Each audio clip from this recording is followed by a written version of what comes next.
Maria sat alone on a park bench, her hands clasped tightly around a coffee cup she hadn't touched in hours.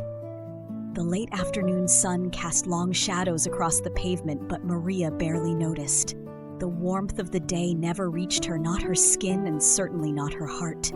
It had been 6 months since her world shattered. 6 months since someone she trusted with every fragile piece of herself left without an explanation. She thought about the way he used to call her strong, how his very presence used to make her believe she could take on anything. And now she felt neither strong nor capable. If anything, she felt broken, splintered, too damaged to ever feel whole again. People often told her that time would heal. They said she'd eventually forget the pain, that she just needed to move forward. But Maria wasn't sure time could do anything about this hollowness inside. She wasn't sure she could move forward at all.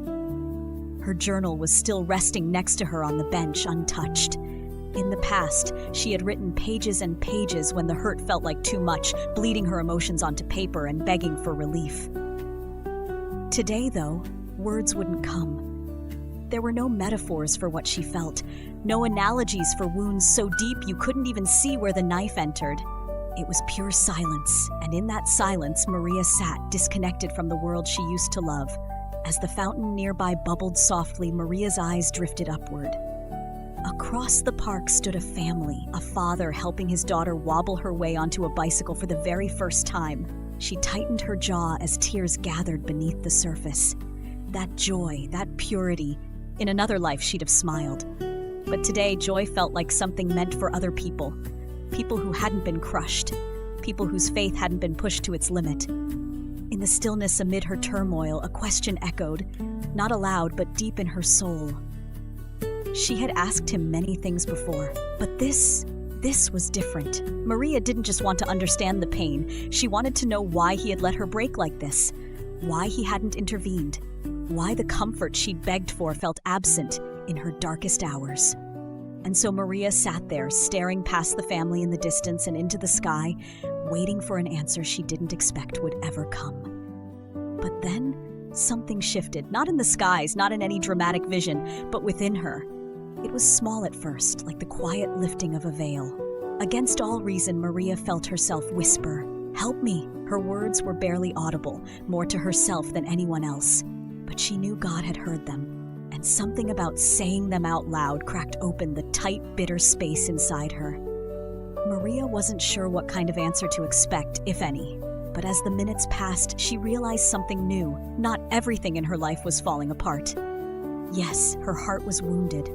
Yes, joy felt distant, but the hands holding her brokenness weren't calloused or cruel.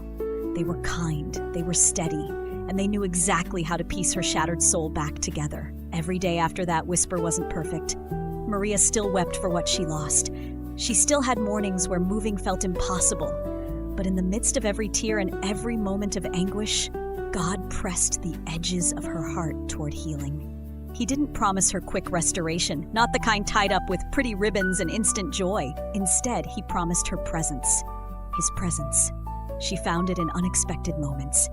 In a stranger's kind smile, in the soothing melody of rain against her window, in the scripture her sister texted her one restless evening. Bit by bit, Maria noticed her wounds weren't festering anymore. They were mending, not fully, not overnight, but deeply. By the time she returned to that park, months later, journal in hand, Maria carried something new inside her, hope. As she walked past the family with the little girl and her wobbly bike, she smiled. She understood now that broken hearts don't heal in isolation.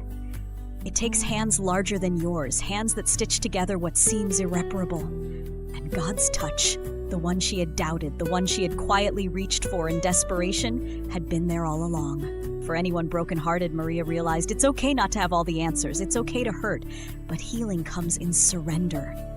And God's hands are always waiting, open, tender, and ready to restore.